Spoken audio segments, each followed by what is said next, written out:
আজকে ইংরেজি মাসের কয় তারিখ? 1 তারিখ। আজকে মে দিবস, নিশ্চয় আমাদের মনে থাকার কথা। সমাজের ভেতরে জানেন, প্রথম বিষয় হলো আইনের শাসনের চরম অভাব। যদিও কিছুটা ধনীর ক্ষেত্রে আছে, গরিবের ক্ষেত্রে একেবারেই কম। কারণ আমরা গরিবদের গুনতে জানি না, মূল্যায়ন করতে জানি না। এটি আমাদের নেচার, এটি আমাদের আদাত, এটা অভ্যাসে পরিণত হয়েছে। কারণ তেলওয়ালা মাথায় সবাই তেল দেয়, তেল মাথায় যার নাই তার কাছে এক আল্লাহ ছাড়া আর কেউ নাই। মহান এই মে দিবসে আমাদের শ্রমিক ভাইদের জন্য নবী করিম সাল্লাল্লাহু আলাইহি ওয়াসাল্লাম কি বলেছেন, আল্লাহ তাআলা কি বলেছেন, এ বিষয়গুলো আমাদের জানা উচিত। প্রথমত আল্লাহ রাব্বুল আলামিন বলছেন, আরাআইতাল্লাযী ইউকাযযিবু বিদ্দীন। রাসূল, দ্বীনের ব্যাপারে যারা অসত্য কথা বলে, ইসলামের ব্যাপারে, তাদের খবর কি আপনার জানা আছে? আল্লাহ পাক এরপরে বলছে, ফাযালিকাল্লাযী ইয়াদউল ইয়াতীম। যারা এতিমদেরকে গলা ধাক্কা দেয়, ঘাট ধাক্কা দেয়, তাদের কথা কি আপনি জানেন? ওয়ালা ইয়াহুদ্দু আলা তুআমিল মিসকিন। যারা মিসকিনদেরকে এক মুঠো খাবার দিতে মানুষকে উৎসাহিত করে না। এগুলো সম্পূর্ণ শ্রমিকদের পক্ষে কথা বলেছেন যিনি, তিনি হলেন আল্লাহ। আওয়াজ করে বলেন সুবহানাল্লাহ। সূরা মাউনের মধ্যে। প্রিয় ভাইয়ের আমার, তাহলে আল্লাহর কথা 1 নাম্বার হচ্ছে যে যারা অসহায় মিসকিন তাদের খাবার দিতে হবে। নবী করিম সাল্লাল্লাহু আলাইহি ওয়াসাল্লামকে সাহাবা জিজ্ঞেস করলেন, সাহাবী বলেন, আইয়ুল আমালি খায়র। হুজুর, আপনি উত্তম কোন আমলের কথা আমাকে বলে দেন। রাসূল বললেন, আইয়ুল ইসলামি খায়র। ইসলামের মধ্যে ভালো কাজ হলো ক্বালা তুতঈমুত তাআম ওয়া তুকরিউস সালাম আলা মান আরাফতা ওয়া মান লাম তারিফ। ইসলামের উত্তম 2টি কাজ, 1 নাম্বার হলো অনাহারীকে খাবার দেওয়া, আর 2 নাম্বার চেনা অচেনা মানুষের সাথে দেখা হলেই সালাম দেওয়া। বলেন আলহামদুলিল্লাহ।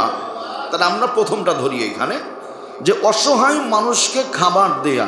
বড় ভাই, আপনি আমি একা একাই ভালো আছি, এই ভালো থাকার কোনো মূল্য আছে? নাই। বাড়ির পাশে মানুষ কু কু করছে, কেন? পেটে ব্যথা। একটা অসহায় মানুষ বিছানায় পড়ে আছে, গোসলও করতে পারে, উঠতেও পারে না, সে লোকটা অসুস্থ, অসহায়। তাহলে বাড়ির পাশে কষ্ট ক্লেশালা, অসহায়, দুর্বল কোনো জয়ীব মানুষকে রেখে আপনি আমি ভালো থাকতে পারি না। ইসলাম সেইটাই বলছে যে এমন কোনো ব্যক্তি যে অভুক্ত আছে তাকে খাবার দেওয়ার মতো ইসলামে আর ভালো কাজ হতে পারে না। বলেন সুবহানাল্লাহ। ইসলাম শ্রমিকদের পক্ষে চমৎকার কথা বলেছে। সম্মানিত সুধী মণ্ডলী, এরপরে নবী করিম সাল্লাল্লাহু আলাইহি ওয়াসাল্লাম বলছেন, তলাবুল হালালি ওয়াজিবুন আলা কুল্লি মুসলিম। প্রতিটা মুসলিমের দায়িত্ব হলো হালাল খাবার তালাশ করা। এটা আমাদের নৈতিক দায়িত্ব। তাহলে হালাল খাবার তালাশ করে কারা? যাদের প্রয়োজন আছে তারা। এখন এইখানে শুধুমাত্র শ্রমিক যারা, তাদের কথাই নাই।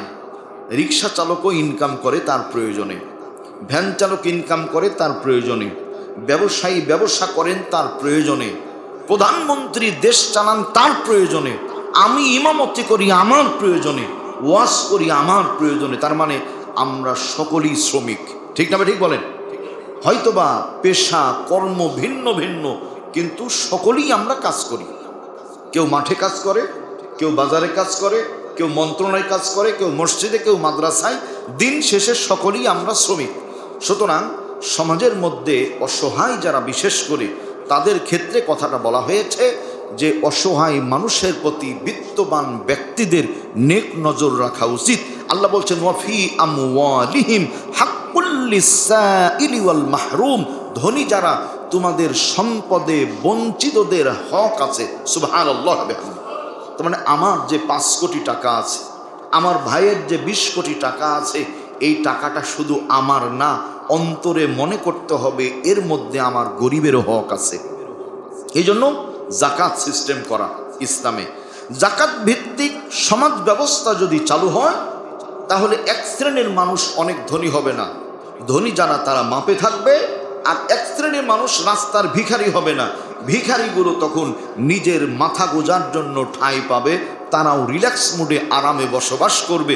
এর দ্বারা সমাজে সমতা তৈরি হবে। কেউ অনেক ধনী, কেউ অনেক গরিব হবে না, বরং বড়লোকরা বড়লোক তো হবেই আলহামদুলিল্লাহ, তবে গরিবরাও কাছাকাছি থাকবে, যার কারণে বিশৃঙ্খলা সমস্যাগুলো তৈরি হবে না। বাংলাদেশ এমন একটা দেশ, পৃথিবীর মানচিত্রে সবচাইতে ব্যতিক্রমধর্মী দেশের নাম হলো বাংলাদেশ। কেন? বহির্বিশ্বের যত মানুষ আছে অধিকাংশ ক্ষেত্রে তারা নিজেদের নিয়ে ভাবে, আমার কি হবে, আমি কি করব, দেশ কি করবে। আর আমরা একমাত্র বাংলাদেশের মানুষ যারা নিজেকে নিয়ে ভাবি না, আমরা শুধু ভাবি অন্যজনকে নিয়ে, শুধু অন্যজনকে নিয়ে। একটু ব্যতিক্রম মনে হচ্ছে, খেয়াল করেন কেমন অন্যজনকে নিয়ে। আমি কোনো আইন কাম করি না, টোটো কোম্পানির ম্যানেজার, শুধু ঘুরি ফিরি খাই, বাবার কাঁধে বোঝা হয়ে গেছি। আমি কি করি জানেন?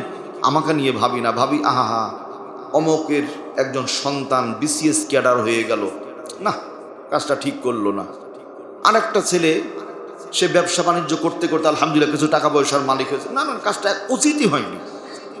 আরেকটা ছেলে আল্লাহ পাক দয়া করেছেন, ক্ষমতা দিয়েছেন, আল্লাহর বান্দার গাড়ি বাড়ি হয়ে গেছে, বলে কি করতে হলো কি, এটা মানুষ চোখের সামনেই দেখলাম। মানে উনি যে খেতে পায় না, পড়তে পায় না, এই চিন্তা নেই, আরেকজনকে নিয়ে ব্যস্ত। এটা কোনো হাদিস না, প্রমাণ চেন না যে হুজুর পেয়েছেন কোথায়, দলিল দেন, এই প্রমাণ চেন না। আমি এর আগে বলেছি, শুধু স্মরণ করিয়ে দিচ্ছি, জাহান্নামের মধ্যে প্রতিটা গেটে একটা করে দারোয়ান আছে, একটা গেটে কোনো দারোয়ান নাই। ওই জাহান্নামে কে থাকে জানেন? বাঙালি থাকে, কারণ ওখানে কোনো গেটম্যান দরকার নাই। এক বাঙালি যদি জাহান্নাম থেকে পালিয়ে যেতে চায়, 1000 বাঙালি ঠ্যাং ধরে নামাবে, দোস্ত বসো, আমাদের থুয়ে যাবা, তা হবে না। এই চরিত্র আমাদের হয়ে গেছে। এজন্য আজকে মে দিবসে আমরা সিদ্ধান্ত নিই, অন্যজনকে নিয়ে আমরা হিংসা প্রতিহিংসার ভাবনা বাদ দিয়ে বরং তাদের জন্য দোয়া করি, আর নিজেকেও তার মতো উন্নত করার চেষ্টা করি। আল্লাহ বুঝার তৌফিক দান করেন, পড়ি আল্লাহুম্মা আমিন। সম্মানিত ভাইয়ের আমার, এরপরে রাসূল বলছেন, আফদলুল কাসবি বাই'i মাবরুরুন ওয়া আমিলা রাজুলুন বিয়াদিহি, পুণ্যময় সততা এবং বাণিজ্য, অর্থাৎ নেক ভালো হওয়া এবং ভালো ব্যবসা করা রসুলের কাছে সবচাইতে উত্তম মানুষ। সুবহানাল্লাহ ওয়া বিহামদিহি। আল্লাহ নিজেও বলছেন, ইয়া আইয়ুহার রাসূল কুলু মিনাত তাইয়্যিবাতি ওয়া আমালু সলিহা, হে রাসূল আপনি ভালো খান, পবিত্র খাবার খান আর নেক কাজ করেন। এইটা রাসূলকে বলা মানে আমাদের কি আল্লাহ বলা। তাহলে নেক আমল করা, ভালো খাবার খাওয়া, এটি কার বিধান? আল্লাহর বিধান। সম্মানিত ভাইয়ের আমার, তাহলে আমরা সিদ্ধান্ত নিব ইনশাআল্লাহ যে এই শ্রমিকদের ন্যায্য মজুরি আমরা তাদের বুঝিয়ে দিব। হাদিস জানা আছে, শুধু অর্থটা বলছি, শ্রমিকের দেহের ঘাম শুকানোর পূর্বে তোমরা মজুরি দিয়ে দাও। আমি আমার জীবনে এমন বহু মানুষ দেখেছি, তাকান, শ্রমিক যারা কাজ করেছে, সেটা যে কোনো শ্রমিক হোক, একটা মেথরও হতে পারে, মুচিও হতে পারে, জুতা সেলাই করে দিয়েছে, টাকা দেয় না, আজ না কাল, কাল না পশু, এরপরে এরকম শুধু ঘোরাতেই থাকে। এমন হয় যে একদিন এসেই গেছে টাকা চাইতে, এখান থেকে টাকা বের করেছে, প্রথমে আছে 1000 টাকার নোট, 500 টাকার নোট, এরকম করে সিরিয়াল করতে করতে ওকে 100 টাকা দিল, পাবে 500, বললো সামনে সপ্তাহে আবার দেখা করো। মানে এই যে বাঁধিয়ে রাখলো, যতদিন বেঁধে থাকবে মালিক গুনাহগার হবে, শ্রমিক লাভবান হবে।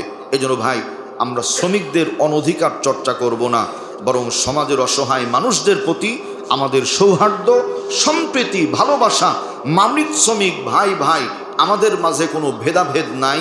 দেশ এবং জনগণ, দেশের কল্যাণে আমরা যদি কাজ করি, শ্রমিকরা যদি উন্নত হয়, ইনশাল্লাহ দেশও উন্নত হয়ে যাবে। আল্লাহ আমাদের বোঝার জন্য তৌফিক দান করেন।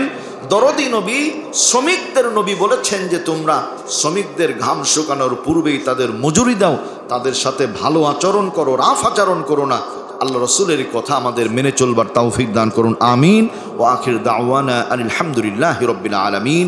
যারা সুন্নাত পড়েন নাই, মেহেরবানি করে সুন্নাত পড়েন।